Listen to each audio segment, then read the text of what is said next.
देख रहे हैं पंच न्यूज एनसीआर और मैं हूं आपके साथ मानवी ठाकुर। शुरुआत करते हैं आज की खास खबरों से। अधिक अपडेट्स के लिए बने रहिए पंच न्यूज एनसीआर के साथ।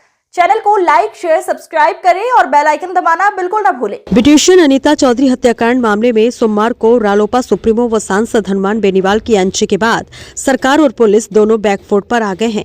सोमवार देर रात तक अनीता चौधरी के परिजनों की तरफ से हनुमान बेनीवाल, ओसिया विधायक भेराराम सियोल और पुलिस अधिकारियों के बीच चर्चा हुई।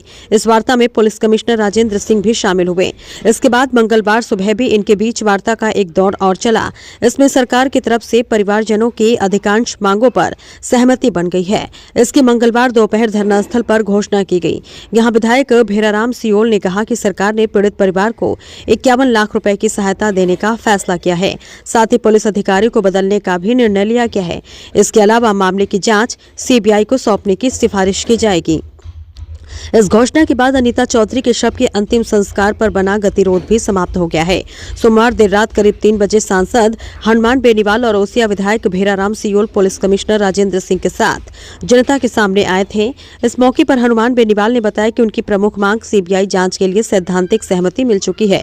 उन्होंने कहा कि इस विभत्स हत्याकांड की सीबीआई से जांच कराना बेहद जरूरी है और अन्य मांगों पर भी सहमति बनी है। दोपहर में कोड़े स्थित वीर तेजाजी मंदिर में चल रहे धरना स्थल पर हनुमान बेनीवाल, ओसिया विधायक भेराराम सियोल, सूरसागर विधायक देवेंद्र जोशी ने अनीता के परिजनों के साथ अधिकांश मांगे मानने की घोषणा की। जोधपुर में ब्यूटिशियन अनीता चौधरी हत्याकांड 21 दिन बाद बॉडी का अंतिम संस्कार किया गया। मंगलवार दोपहर प्रशासन व परिजनों के बीच सहमति बन गई थी। इसके बाद नागौर सांसद हनुमान बेनीवाल और सरकार के प्रतिनिधियों ने धरना स्थल तेजा मंदिर पर इसकी जानकारी दी। उसमें हत्याकांड की सीबीआई जांच की सिफारिश, अनीता के बेटे को नौकरी और 51 लाख की आर्थिक सहायता शामिल है। सरकार की ओर से ओसिया विधायक भेराराम सियोल, जोधपुर कमिश्नर राजेंद्र सिंह, विधायक देवेंद्र जोशी व एडीजी क्राइम आलोक और नागौर सांसद हनुमान बेनीवाल, मृतका के पति मनमोहन व अन्य परिजनों के बीच सर्किट हाउस में वार्ता हुई थी। नागौर सांसद और सरकार के प्रतिनिधियों ने मांगों पर बनी सहमति की जानकारी दी।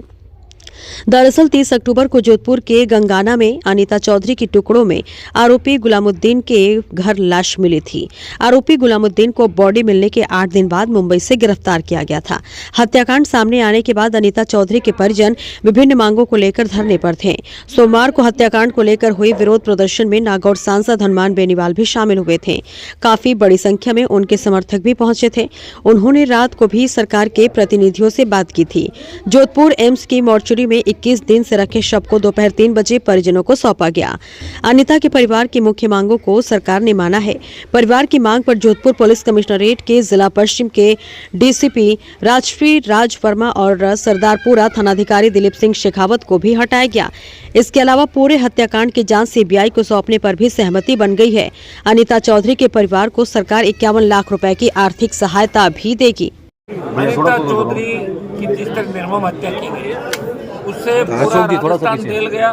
जिस तरह शव के टुकड़े टुकड़े करके दफनाया गया और परिजन लगातार 20 दिन से पहले एम्स के बाद धरना देने का प्रयास किया, वहाँ को नहीं जाने दिया गया। फिर वहाँ गए आपके भगत की कोठी, वहाँ से इनको हटा दिया। तो वीर तेजाजी मंदिर पूरी भक्ताश्री के अंदर जो पिछले कई दिन से बैठे हैं, और दुर्भाग्य की बात है कि दिवाली भी इन लोगों ने यहाँ पे जो तमाम टीम है यहाँ जो इसको लेके न्याय के लिए लड़ाई लड़ रही है, इनको मैं धन्यवाद दूंगा कि, और परिजनों को भी धन्यवाद इस बात का, अनीता जी के पति मनमोहन जी और उनके बेटे को, की हिम्मत और उसके साथ इन्होंने लड़ाई लड़ी। उस लड़ाई का ही परिणाम है कि राजस्थान की सरकार ने इनकी बात सुनी। हम सब के संघर्ष का ही परिणाम है हम सब लोगों के, कि भाई इस मामले के अंदर मोटा इनकी जो मांग थी कि एक बार इसकी सारी परतें खुली किए।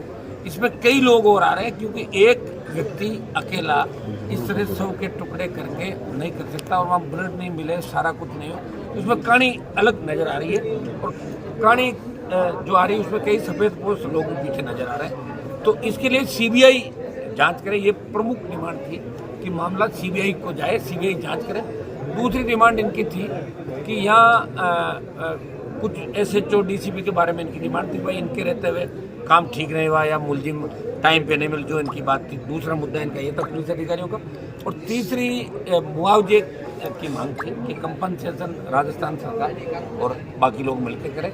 और चौथी नौकरी की बात थी तो करीब करीब रात को मोटे मोटे तौर पे एडीजी लॉ एंड ऑर्डर यहाँ जोधपुर आए, ओसियां विधायक भैराराम जी, हमारे कमिश्नर राजेंद्र जी, डीसीपी आलोक जी, और इन सब की हमारी बात हो गई। रात को बात तय हो गई थी, रात को धरना स्थल पे कमिश्नर जोधपुर और ओसियां विधायक आ गए थे, सारी बातों में सहमति बन गई। और चूँकि रात को कंफर्मेशन 3-3:30 बजे हुआ नहीं, तो सुबह 7 बजे कंफर्मेशन हो गया। और जो इनकी मांगे थी वो करीब करीब इनकी मांगे परिजनों की मान ली गई। और आज ही ये सीबीआई को ट्रांसफ़र करने की घोषणा सरकार करेगी। बाकी की जो बात है, जो घोषणाएं हैं, और सरकार की तरफ से जो प्रतिनिधि के रूप में हमारे बीच उपस्थित भैराराम जी और आलोक जी बैठे हैं यहाँ सरकार की तरफ से, तो और एमएलए साहब हमारे देवेंद्र जी जोशी जो भी इस मामले के अंदर ये चाह रहे थे कि पहली दिन से कोई न्याय होना चाहिए, और अन्यायवार प्रत्येक खुलने, हर व्यक्ति चाहता है कोई कत्ल अगर होता है तो उस कत्ल के पीछे कौन लोग हैं वो पर्दाफाश होना चाहिए, हर सरकार की मंशा रहती है। तो मैं एमएलए साहब हमारे जोशी जी को भी धन्यवाद दूंगा कि इस मामले के अंदर ये भी हमारे साथ खड़े हैं। और भैराराम जी आगे की जो सरकार की तरफ से हमारी मांग क्या थी, सरकार ने कौन सी मांगे हमारी मांगे, वो भैराराम जी आपको प्रेस को संबोधित करेंगे। भैराराम